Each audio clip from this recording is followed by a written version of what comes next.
Oke guys, balik lagi di obrolan malam. Tempat ngobrol yang gak selalu serius. Hari ini kita bakal ngebahas topik yang udah sering nongkrong di kepala lo semua. Cerita urban legend. Wah, ini sih topik favorit banyak orang ya. Apalagi kalau udah nyangkut soal hantu, tempat angker, dan yang bikin gak bisa tidur abis dengerin. Bener. Tapi lo sendiri percaya gak sih urban legend tuh beneran kejadian? Atau cuman cerita buat nakut-nakutin? Gua percaya setengah. Karena gini ya, ceritanya tuh kadang terlalu spesifik. Kayak misalnya, di kamar nomor segini ada suara ketawa, terus banyak orang ngalamin yang sama. Masa iya sih kebetulan? Itu dia. Yang paling sering gue denger tuh soal jalan tol angker. Di Jakarta ada, di luar kota juga ada. Selalu aja ada cerita, ada yang nyetop mobil malam-malam. Dan biasanya yang nyetop itu cewek, pakai putih-putih, berdarah, mata merah, klasik banget. Tapi justru karena klasik itu, jadi nempel. Nah, lo pernah nggak ngalamin sendiri atau tahu cerita yang bener-bener bikin lo mikir, wah, ini sih nyata? Pernah.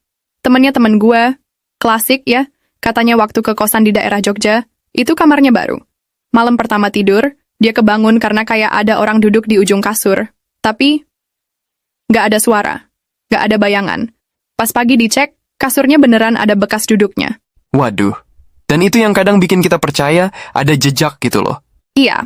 Dan lu sadar nggak, urban legend di Indonesia tuh kebanyakan selalu nyangkut sama perempuan? Wah iya juga ya. Kuntilanak, suster ngesot, wewe gombel, si manis jembatan Ancol, semuanya cewek. Mungkin karena visualnya lebih serem aja kali ya, atau bisa juga karena sosok perempuan tuh gampang bikin orang lengah duluan. Nah, menurut lo, kenapa cerita-cerita ini masih terus dilestarikan? Padahal logikanya kadang nggak masuk.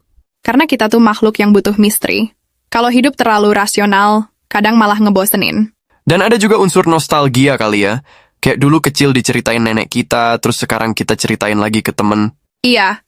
Dan jangan lupa, horor tuh udah kayak budaya.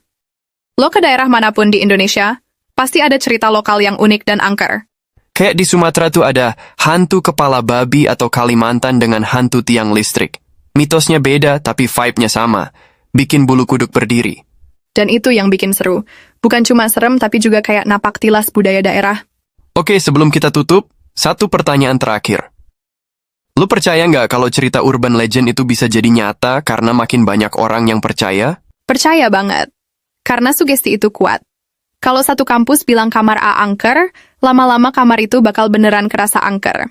Wah, makin banyak yang percaya, makin nyata. Gitu ya? Yep. Makanya hati-hati. Kadang cerita yang kita anggap cuma dongeng bisa ngikut pulang. Oke, fix. Gue nggak tidur lampu mati malam ini. Hahaha, sama Rock. Oke teman-teman, makasih banget udah dengerin podcast kali ini.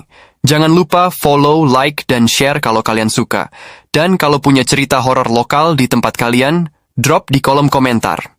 See you di episode selanjutnya. Jangan lupa, kalau dengar suara aneh pas sendirian, jangan nengok ke belakang ya.